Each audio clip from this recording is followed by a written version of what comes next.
WBRZ Sports 2 with Michael Koppel. All right.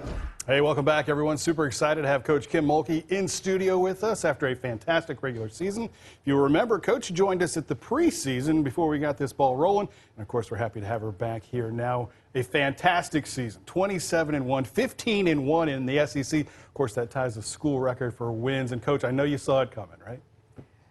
Now, Cobble, you know what I'm going to say to that. No coach ever sees anything like that coming, and it has been a remarkable year.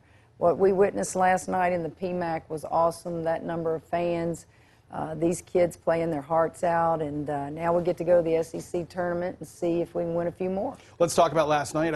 I really think it was indicative of everything that this program has been about. Winning, building the excitement around it, and really a total team effort. You guys set a single-season record for the most fans ever, men or women's basketball in the Maravich Center to watch this one, and they closed it out with a great performance from everyone. Certainly senior night helping set the stage there, but I think what really was impressive about this one is everyone contributed. You had really your stars play big games, big minutes, big plays, but really it was everyone kind of contributing, and that's pretty much been the story of how you've gotten to this point so far this year. Well, certainly everybody knows about Angel Reese and her double-doubles. Everybody knows about Alexis Morris. Flage is one of the better freshmen in the league and in the country.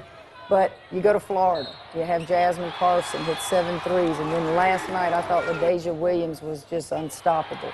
Our bench with Poa and with KP, Samaya Smith, you got to have about 8 or 9 players if you want to go deep in the tournament. You know, that's what we talked about last year when this thing ended. You said you were going to obviously lose the 5 starters that you had last year, but you were going to bring back, and you were going to do it through the transfer portal and through the high school ranks. And you mentioned Flage Johnson. She's been remarkable as a freshman. Obviously, no one bigger than Angel Reese, though, stepping in and what she's contributing. 16 rebounds, almost 24 points a game in this one.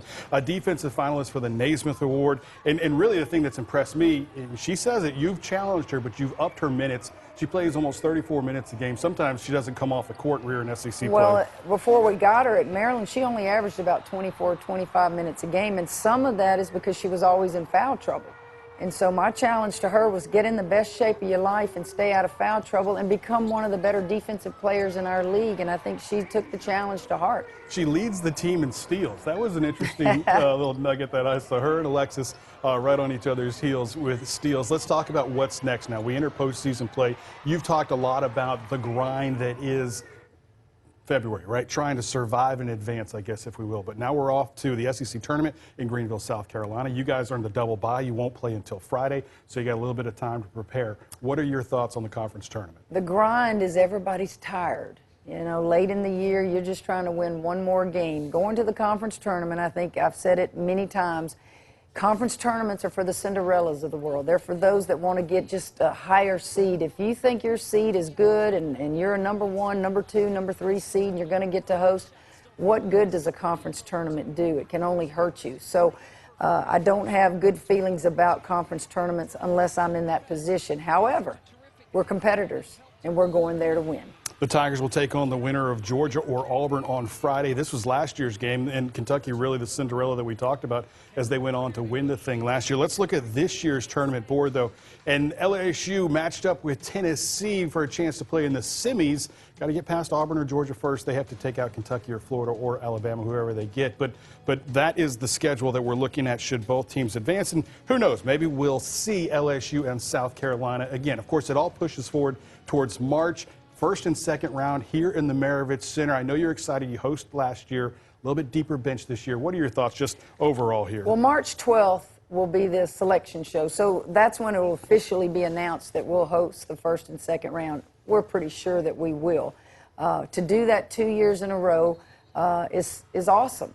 Back to the conference tournament. I've never won a game in the SEC tournament. So my challenge to our team is, guys, we need to win at least one game in the tournament. We haven't done that since I've been at LSU. Then getting to the postseason, we want to win those 2 games on the PMAC court. We only won 1 last year. We lost to Ohio State in the second game. Yeah, no doubt about it. They had some shooters. Look at that lady right there.